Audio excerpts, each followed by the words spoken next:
While we're all heading down the highway and heading back to Ohio, I did a video. It was originally going to be my update video for you, and then it ended up being a 30-minute video, and I think I'll just leave it as my opening. I'll give you guys a brief recap, as your other videos are going to be coming out tomorrow anyway. Amy and I are going to work on them the whole way home. So today, I feel a little awkward saying because I gave a real in-depth breakdown of what took place this week, and I was disappointed, as I'm sure you were. But why was I disappointed, and how can we turn that around? The biggest problem would be if the horses raced bad and we didn't really have an understanding as to why, or if we just had bad horses. That would be a problem. We have good horses. Why did they race bad? Well, I can give you a quick rundown. Degas raced a little flat because she was in with better horses. She tried at 56, and there's nothing wrong with that. She's just a really quality filly who raced at the top of the food chain at Oak Grove and ended up 6th. Jailbird Jog, the break was made. I had a couple of people ask me if I hit Scotty or if I run over his wheel. Nothing like that. I ran up on behind him, but there's nothing I could do about that. That filly right there, when you grab her quick, that's when she used to make breaks training. And she is very polite, but she was anxious. She wanted to get going.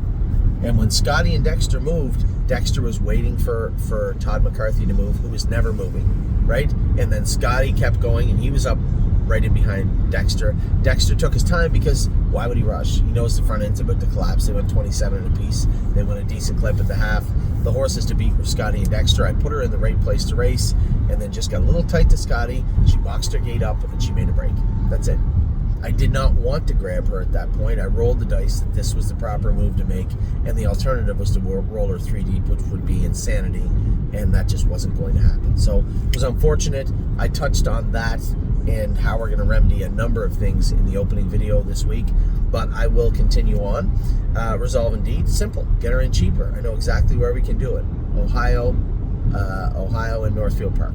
That's where she's headed right now. Northfield Park, Ohio, where she is going to race next week. Blue Ventura, what happened with Blue Ventura? It's simple. He's a little flat, a little tired, and they're going fast. I'm going to give him 3 weeks off. Let the horse relax. He's been going since wintertime. Diosa Della Donza, what happened with her, Anthony? Not a problem at all. We figured it out about 35 minutes after the race. She showed 1.5 out of 5 for blood, which is not shocking. I think every dancing Yankee we've had thus far has bled a little bit. I think her feet bother her a little bit also, which is playing a role. We're going to work on her footwear. We're going to work on her feet, and we put her on Lasix.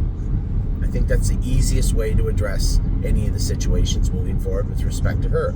Look at the problems. I'm looking at the triggers of what probably caused them. I'm sure her feet bothering her a little bit play a role, but at the end of the day, she bled a little bit. Fix it. It's not a hard fix. Put her on Lasix. Xena Kemp, just try not to get parked the whole way. But that was par for the course. It would have ruined an entirely mediocre week if she went out and win in 56 easily.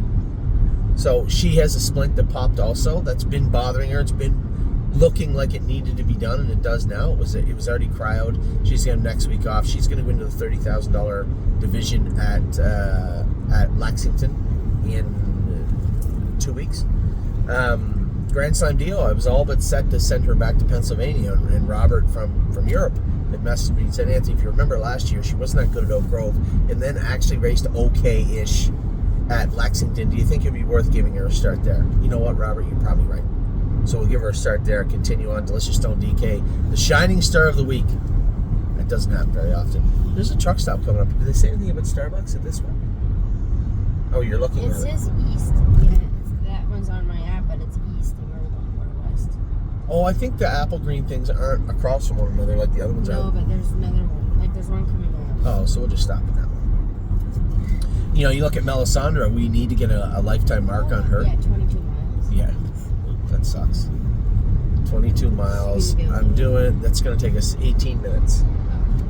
Right? What? No. Yes, it is. I'm doing 80. Well, Kilometers. don't tell maybe. them, but I'm doing 80 miles an hour. No, but it's still math. 22 miles an hour. I'm doing 80 miles an hour. It's about 18 minutes from here. Do you want to see if I'm right? Note the time, everybody. Note the time. 10:30. 10:48. We'll be pulling into that Starbucks. Or are you going to get a ticket? That's possible. I am doing 2 miles more than I should in a state that I shouldn't be. So yeah, I'm going to file this back under 79. So I'm going to go to 10:49. We'll be there. Melisandre, we just need to get a lifetime mark on her. That's the whole plan for her. Grand Slam deal, and quite frankly, Aunt Lily will likely be heading to Harrisburg. Will likely be heading to Harrisburg to sell his broodmares, I would think, this fall. Woodmere Bullet, you just have to get him in the race. He's just green, right? You could tell he was following quite contently. This thing doesn't tell me my eyes are off the road. I was looking right at the road.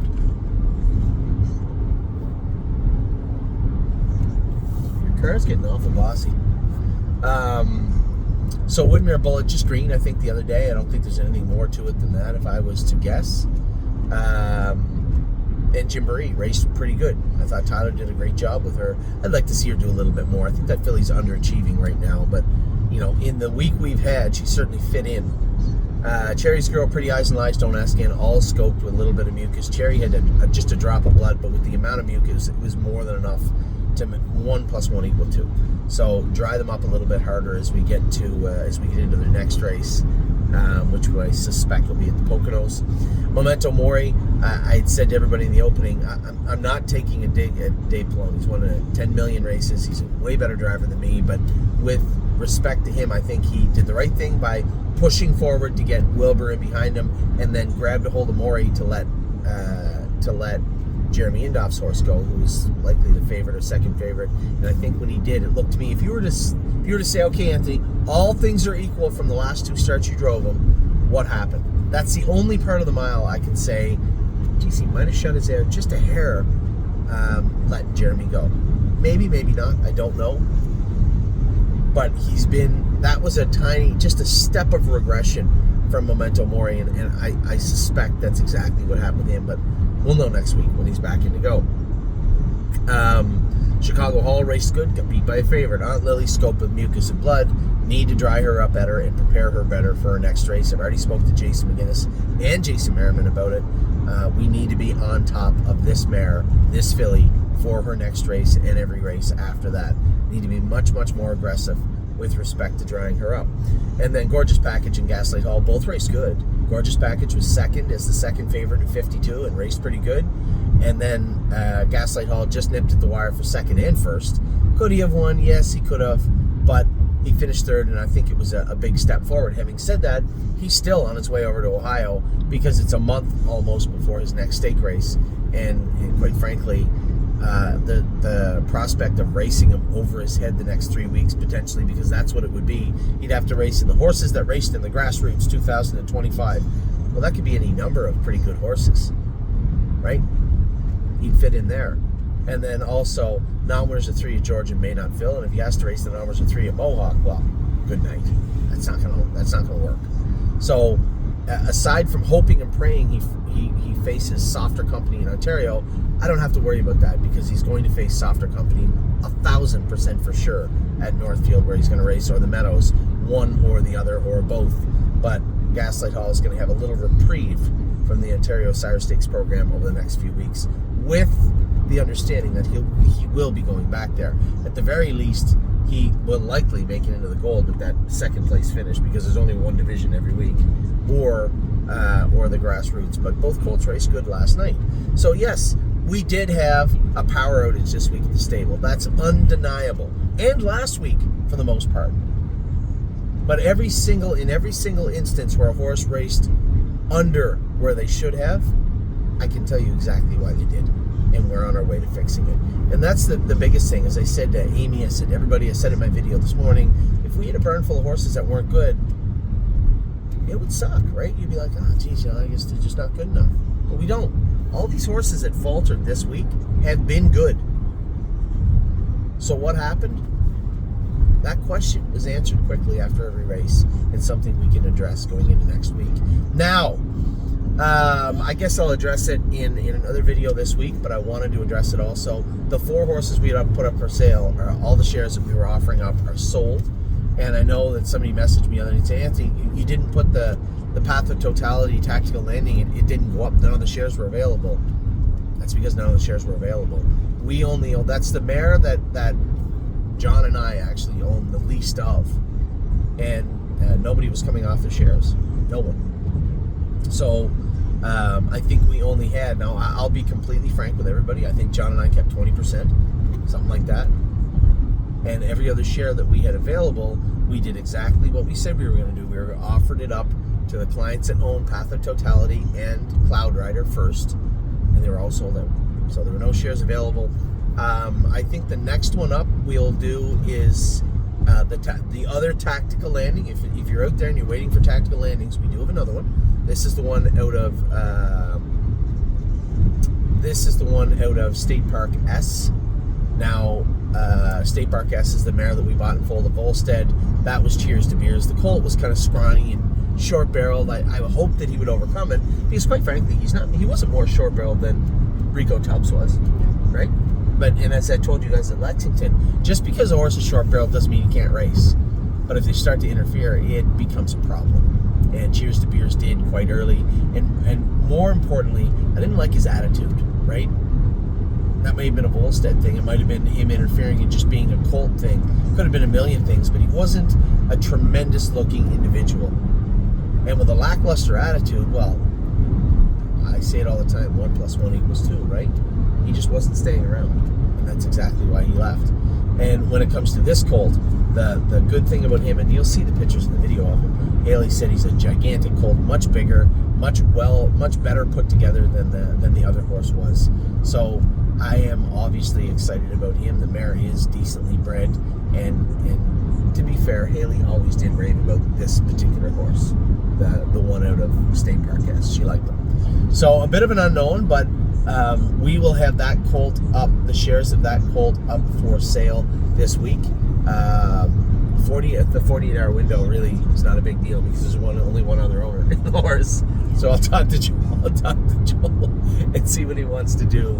But we will list some shares of, what's the name of that colt? The State Park S one.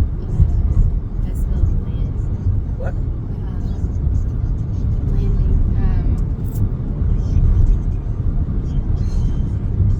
What? I can't think of it. What is it? I know. I named it. Something Landing? It's I guess I could look if you really wanted me to real quick. I can't think of it. You can't think of it. So the State Park S colt will be up. Amy, who named the horse, apparently can't think of what she named it anymore, so that's cool. But I will be able to tell you in just one second. His name, it's a him, right? Yeah. His name is Holding Pattern. Yes, I was gonna say, what's it called when they go do circles around? When they the do top? circles, I see. Holding Pattern, the colt will be up. Shares will be up for sale. That colt, what day is it? Friday? Let's say Monday morning, 8 a.m. Now, you know what? Is it Friday today? Oh, okay. It will be up, those shares will be up for sale Sunday morning, 8 a.m. And we'll sell them throughout next week. As I said, all the shares are gone on Cloud Rider. And there may be some in the private market also, right? I need everybody to understand that. I don't really use the private market that much. Addie, turn that down. I don't usually use the private market that much, but if you go in and make an offer for the Path of Totality, it was a colt, right? Yeah, Path of Totality colt, there may be clients selling their shares in there, but I personally don't have any more left to sell. So Cloud Rider, gone. Lou Armstrong, gone. That horse sold immediately. Gone. Money's Tied Up, gone. Shares are all sold of the Aglarium one. And of course, the one we started with, Travel Blog, all the shares are gone of her too. So we have right now, we have the Isa-10 colt. This is the first colt from this family.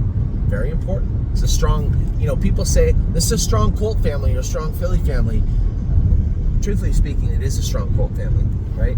So this is the Green Shoe colt out of Isa-10. That would make it a half-brother to Pretty Eyes and Lies. We also have Capistrano's full sister, who again, oddly enough, Haley said that she much rathered this filly. It was a much bigger, stronger, longer filly. I liked Capistrano Nights. I think she's going to be a decent filly. Very green, both physically and mentally, but growing up all the time. And I haven't seen her myself in quite a while, but I'm interested. if Haley thinks that this filly is bigger and stronger than Capistrano That Nights, usually happens. it does. First because foals are usually. I know, but what I'm getting at is she's not a small filly. She's not like Capistrano No. Nights is a midget. She's a bigger filly. So if this is a bigger, stronger filly, I'm very eager to see what this one looks like. Hold on. 8 miles, Eddie. We have Vine Staff, which is Tom Boystrong's brother by Centurion ATM. Very interesting. I don't have pictures or a video of him yet. You're not going to get a video of him, I don't think. This will be more of a telephone picture and video anyway. I'll ask Jake Mossberger if he can get those for me. She, the mother, and he is at Midland Acres. And the good news is, one and done again. Old Muscle Chrome's a fertile girl. She was bred one time to Father Patrick and is in foal to Father Patrick. So some good news in that respect. The reason we had Father Patrick, I had the Father Patrick breeding for this year bought for another mare. We ended up switching gears, and I think it was for, what did I originally buy that for? Biglariam, and then we ended up going to TCI for Biglariam. Both those mares are in foal to TCI, by the way. Both of them. We did have some mares that did not get in foal this year. I guess I'll let you guys know that. My Jazz did not get in foal this year. It was late foal anyway, so it's not the end of the world. Who are the other ones that didn't get in foal? Maybe I won't let you know, because I don't know for sure. The only one I know for sure right now is My Jazz. I think the other ones were late foal checks, maybe, as of right now. Oh, no, the little filly we were all waiting to get in foal. She was the first one in foal, and she absorbed the foal. Yeah, she sits at the bar. She was a young filly, a maiden mare, and it was the worst thing. She got in foal right away, and then almost to the end of breeding season, she absorbed the foal. We lost the foal, went to rebreed her, and she had an infection in her uterus or whatever, just a mild infection, but that was going to stop her from getting in foal again. So we missed the season with her. It's very disappointing. So we will get some pictures of that horse from Jake though. I'll ask. I'm sure I'll get you some, but it certainly won't be the quality of pictures that I keep saying it. That lady that did them with Haley, my goodness, that was an absolutely tremendous job. So the next one up will be I think Tate Barkas is called My Tactical Landing, and his name is Holding Pattern. By all accounts, we do have pictures of this guy. They say he is a big, giant, good-looking colt. So we'll see how it is, but that is what our plan is with the yearlings. The next one on the block will be Holding Pattern. It's a decent name. Holding Pattern.